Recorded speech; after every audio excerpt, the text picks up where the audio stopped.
우리 다 함께 사도신경으로 우리의 신앙을 고백드리시면서 4월 17일 금요일 아침 예배를 우리 하나님 앞에 올려드립니다. 나는 전능하신 아버지 하나님, 천지의 창조주를 믿습니다. 나는 그의 유일하신 아들, 우리 주 예수 그리스도를 믿습니다. 그는 성령으로 잉태되어 동정녀 마리아에게서 나시고 본디오 빌라도에게 고난을 받아 십자가에 못 박혀 죽으시고 장사된 지 사흘 만에 죽은 자 가운데서 다시 살아나셨으며 하늘에 오르시어 전능하신 아버지 하나님 우편에 앉아 계시다가 거기로부터 살아있는 자와 죽은 자를 심판하러 오십니다. 나는 성령을 믿으며 거룩한 공교회와 성도의 교제와 죄를 용서받는 것과 몸의 부활과 영생을 믿습니다. 아멘. 우리 286장 함께 찬양드립니다.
함께 보실 하나님의 말씀은 마태복음 15장 1절로 11절과 18절로 20절 말씀입니다. 마태복음 15장 1절로 11절 그리고 18절로 20절 말씀을 우리 한 목소리로 함께 말씀을 봅니다. 그때에 바리새인과 서기관들이 예루살렘으로부터 예수께 나와 이르되 당신의 제자들이 어찌하여 장로들의 전통을 범하나이까? 떡 먹을 때에 손을 씻지 아니하나이다. 대답하여 이르시되 너희는 어찌하여 너희의 전통으로 하나님의 계명을 범하느냐? 하나님이 이르셨으되 네 부모를 공경하라 하시고 또 아버지나 어머니를 비방하는 자는 반드시 죽임을 당하리라 하셨거늘 너희는 이르되 누구든지 아버지에게나 어머니에게 말하기를 내가 드려 유익하게 할 것이 하나님께 드림이 되었다고 하기만 하면 그 부모를 공경할 것이 없다 하여 너희의 전통으로 하나님의 말씀을 폐하는도다. 외식하는 자들아, 이사야가 너희에게 관하여 잘 예언하였도다. 일러스되 이 백성이 입술로는 나를 공경하되 마음은 내게서 멀도다. 사람의 계명으로 교훈을 삼아 가르치니 나를 헛되이 경배하는도다 하였느니라 하시고 무리를 불러 이르시되 듣고 깨달으라. 입으로 들어가는 것이 사람을 더럽게 하는 것이 아니라 입에서 나오는 그것이 사람을 더럽게 하는 것이니라. 입에서 나오는 것들은 마음에서 나오나니 이것들이야말로 사람을 더럽게 하느니라. 마음에서 나오는 것은 악한 생각과 살인과 간음과 음란과 도둑질과 거짓 증언과 비방이니 이런 것들이 사람을 더럽게 하는 것이요 씻지 않은 손으로 먹는 것은 사람을 더럽게 하지 못하느니라. 아멘. 오늘 본문의 말씀을 통해 겉이 아닌 중심을 보시는 하나님이란 제목으로 여러분과 하나님의 말씀을 나누겠습니다. 사랑하는 성도 여러분, 사람은 누구나 보이는 것을 먼저 중요하게 생각하며 살아갑니다. 처음 만난 사람을 볼 때 그 사람의 외모, 또 그 사람의 말투, 학력, 또 직업 등을 살피고 그 사람의 가치를 판단하고 평가하게 되죠. 이것이 바로 세상의 방식입니다. 문제는요, 이 기준이 교회 안으로, 신앙 안으로 그대로 들어온다라는 것이죠. 그래서 교회 안에서 만난 사람도 외모, 말투, 또 직업, 학력, 그리고 그가 가진 재산 여러 모습으로 그 사람을 판단하게 된다는 것이죠. 또 얼마나 그 사람이 자주 예배에 나오는지, 또 얼마나 봉사를 많이 하고 있는지, 또 기도는 얼마나 오래 하는지, 얼마나 헌신하는지, 그것들을 보고 그 사람의 신앙을 판단하기도 합니다. 어느 순간 우리의 신앙은 하나님 앞에서의 삶이 아니라 사람 앞에 보여지는 모습이 되어 가고 있다라는 것이죠. 오늘 본문은 바로 그런 관점에서 우리에게 질문을 던지고 있는 것입니다. 너는 정말 하나님 앞에 사는 사람이냐? 아니면 사람들에게 보이기 위한 삶을 살아가느냐? 오늘 1절과 2절 말씀에 가장 경건해 보이는 사람들의 모습이 등장합니다. 예수님 당시 가장 신앙이 좋아 보였던 사람들은 바로 바리새인과 서기관들이었습니다. 이들은 하나님의 말씀을 연구하고 하나님의 말씀대로 살아가기 위해 애쓰는 자들처럼 보였습니다. 그들은 율법을 철저히 지키고 11조를 꼬박꼬박 드리고 또 금식하며 손을 씻는 정결 의식까지 놓치지 않고 철저히 행했던 사람들이죠. 사람들은 그들을 바라보면서 저 사람들이야말로 하나님의 사람들이다. 저렇게 신앙생활해야 되는데 나는 왜 이럴까? 라고 생각하며 살아가던 사람들이었던 것이죠. 그런데요, 예수님은 그들을 향해서 뜻밖의 말씀을 하고 계십니다. 7절 말씀에 외식하는 자들아라고 말씀하고 있는 것이죠. 이 외식한다라는 말은 헬라어 원어로는 휘포크리테스라는 말을 씁니다. 이것은 원래 뜻이 뭐냐면 배우, 연기자라는 뜻을 가지고 있어요.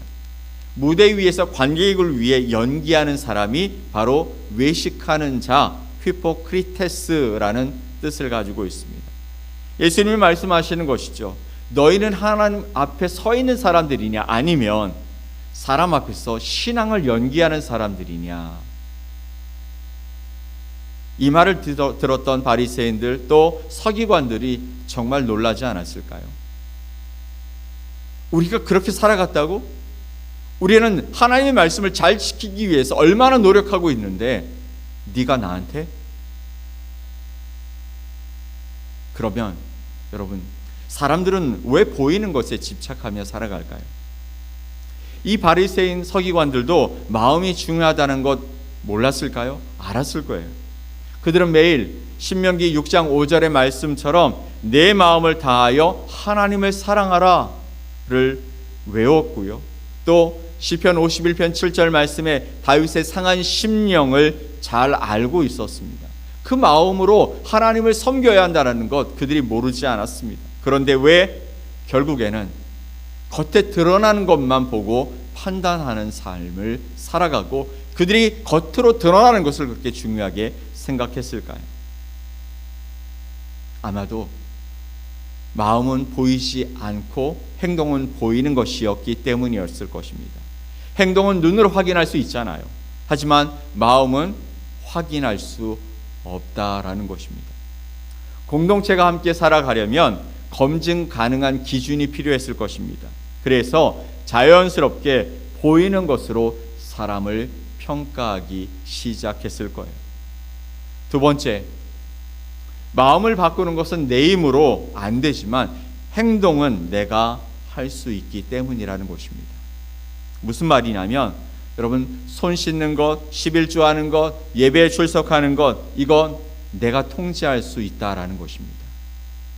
내가 마음 먹으면 할 수 있다라고 생각했던 것이죠. 그래서 사람은 통제할 수 없는 마음을 포기하고 통제할 수 있는 행동으로 자신의 모습을 그곳에 맞춰 가기 시작한 것입니다. 그 행동을 쌓다 보니까 결국에는 어떻게 해요? 마음이 빠진 그 행동이 외식으로 나타나게 되어진다라는 것입니다. 사람들이 칭찬합니다. 너 정말 바뀌었구나. 너 정말 하나님을 사랑하는구나. 그 이야기를 들으면서 결국에는 하나하나 마음은 그렇지 않은데도 불구하고 행동을 하나하나 그렇게 해나가게 되는 것입니다. 여러분, 이것이 바리새인들, 서기관들의 문제일까요? 그들만의 문제는 분명히 아닐 겁니다. 우리 안에도 똑같은 본능이 분명 있기 때문이죠. 그래서 예수님이 그들을 향해 진단하십니다. 3절로 9절 말씀에 말씀보다 너희는 전통을 위에 놓고 살아간다. 바리새인들이 예수님께 따졌습니다. 2절 말씀에 어째서 당신의 제자들이 장로들의 전통을 어기고 손을 씻지 않고 먹습니까? 라고 말합니다. 그리고 또다시 예수님이 그들을 바라보시면서 질문의 방향을 완전히 바꾸셨어요. 뭐라고 말씀하냐면 3절에 너희는 어찌하여 너희 전통으로 하나님의 계명을 범하느냐. 그리고 구체적인 예로 고르반 제도를 지적하십니다. 이 고르반 제도가 뭐냐면 하나님이 십계명을 주실 때에 첫 번째 사람을 향한 계명이 부모를 공경하라는 계명이었잖아요. 그런데 그렇게 명령하셨는데 바리새인들은 이 제사를 하나님께 드렸다. 이게 고르반이에요. 하나님께 드렸다. 근데 이 선언을 하면 부모를 부양하지 않아도 된다라는 규정을 만들어 버렸습니다. 왜일까요? 하나님을 우선해서 섬겨야 한다라는 사람들의 마음이 있었기 때문입니다.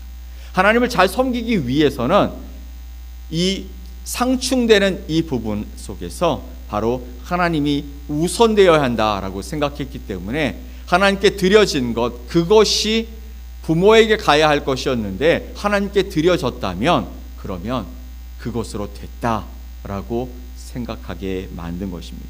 하지만 결국 이것은 하나님의 말씀을 지키는 척하면서 자신들이 만든 전통으로 하나님의 계명을 어긴 것, 무효화한 것이었다라는 것이죠. 예수님은 이사야서를 인용하면서 그들에게 말씀하십니다. 8절에 이 백성이 입술로는 나를 공경하되 마음은 내게서 멀다라고 말씀하고 있는 것이죠. 여기서 중요한 점이 있습니다. 바리새인들은 하나님을 배반하려고 했을까요? 아니요. 배반하려고 한 것이 아니라 하나님을 더 잘 섬기기 위하여 이 부분들을 만들어간 것입니다. 그들은 진심으로 하나님을 잘 섬기고 싶었고 그래서 이런 규정을 만들었던 것이죠. 그런데 어느 순간에 하나님의 말씀보다 자신들의 전통과 체계가 하나님의 말씀 위에 있게 되었다라는 것이죠. 우리는 어떻습니까? 우리 교회는 원래 이렇게 해왔습니다. 이것은 우리의 교회의 전통입니다 라고 말하며 살아계신 하나님의 말씀을 밀어내는 순간 우리도 바리새인과 서기관처럼 될 수 있다라는 것이죠. 하나님의 말씀이 우리 안에 가장 먼저 그리고 가장 높은 권위를 가지고 이것이 우리의 기준이 되어질 때 우리는 하나님의 말씀을 온전히 지키며 살아갈 수 있게 되는 줄 믿습니다. 두 번째, 예수님이 진단하십니다. 10절로 20절 말씀에 더러움의 근원은 마음이다 라고 말씀하셨어요. 예수님이 사람들을 불러 모으시고 더 근본적인 진리를 선언하십니다. 11절 말씀에 입으로 들어가는 것이 사람을 더럽게 하는 것이 아니라 입에서 나오는 그것이 사람을 더럽게 하는 것이다. 그리고 제자들에게 더 분명히 설명하셨어요. 19절에 마음에서 나오는 것은 악한 생각과 살인과 간음과 음란과 도둑질과 거짓 증언과 비방이다 라고 말씀하고 있는 것이죠. 입에서 나오는 것이 사람을 더럽게 하는데 입에서 나오는 것은 마음에서 나오게 되어진다. 근데 그 마음에서 나오는 것이 악한 생각, 살인, 간음, 음란, 도둑질 그리고 거짓 증언과 비방들이다. 여기서 핵심이 바로 마음이라는 거예요. 마음. 이 마음은요 단순한 감정이 아니라 인간 존재의 중심이고 또 의지와 동기의 근원이 되는 것입니다. 우리가 행동하는 모든 것의 근원이 어디에서 나온다고요? 마음에서 나온다.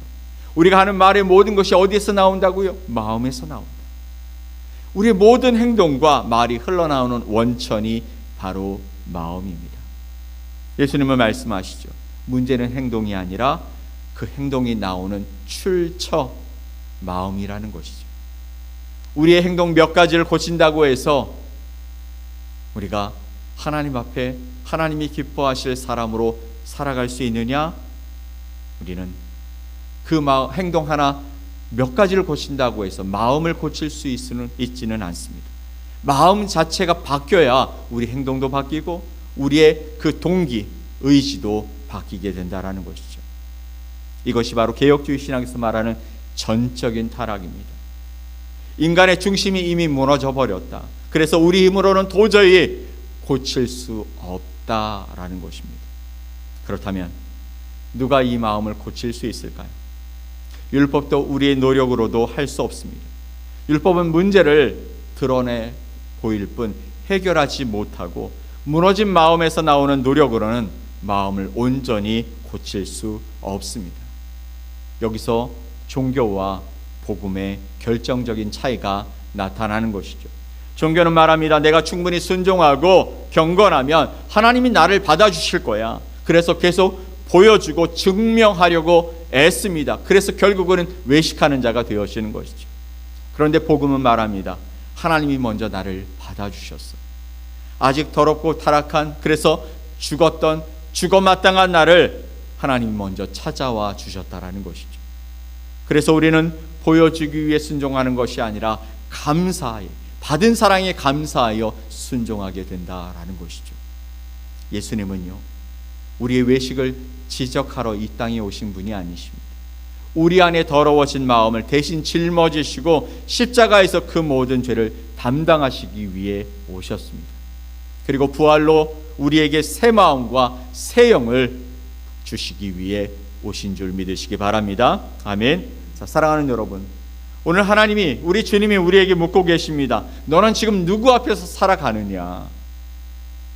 우리는 사람의 시선을 의식하며 신앙생활을 하고 있지 않습니까? 나의 순종이 두려움에서 나오는 것입니까? 아니면 사랑에서 나오는 것입니까?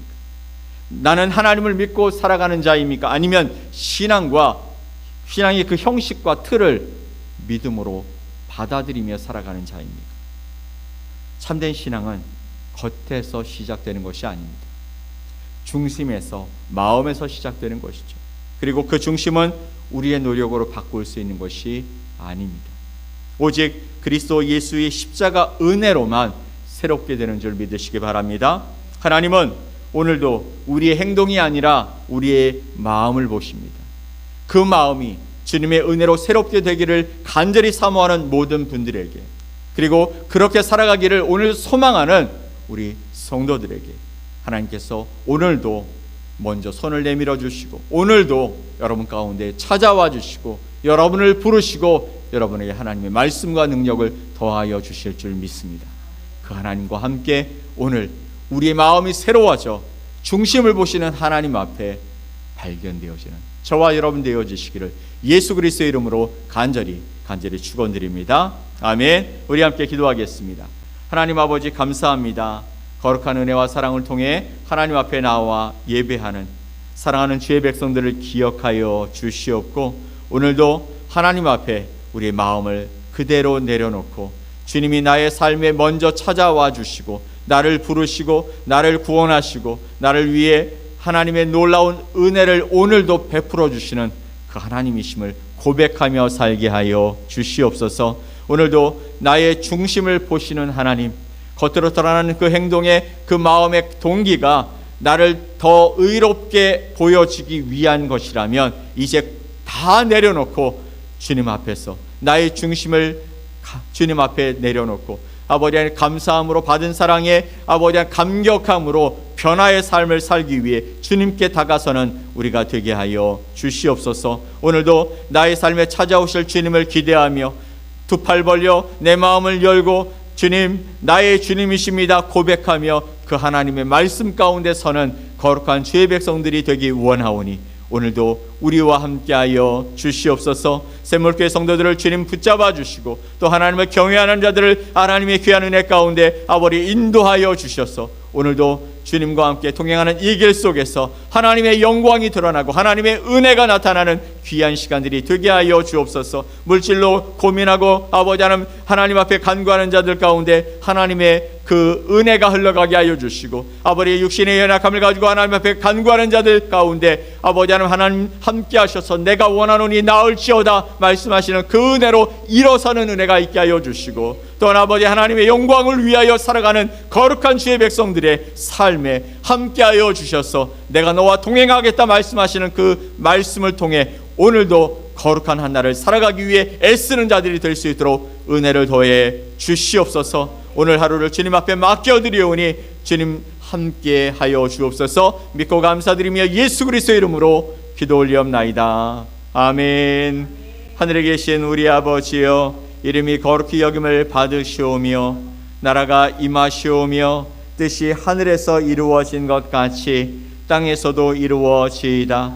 오늘 우리에게 일용할 양식을 주시옵고 우리가 우리에게 죄 지은 자를 사하여 준 것 같이 우리 죄를 사하여 주시옵고 우리를 시험에 들게 하지 마시옵고 다만 악에서 구하시옵소서. 나라와 권세와 영광이 아버지께 영원히 있사옵나이다.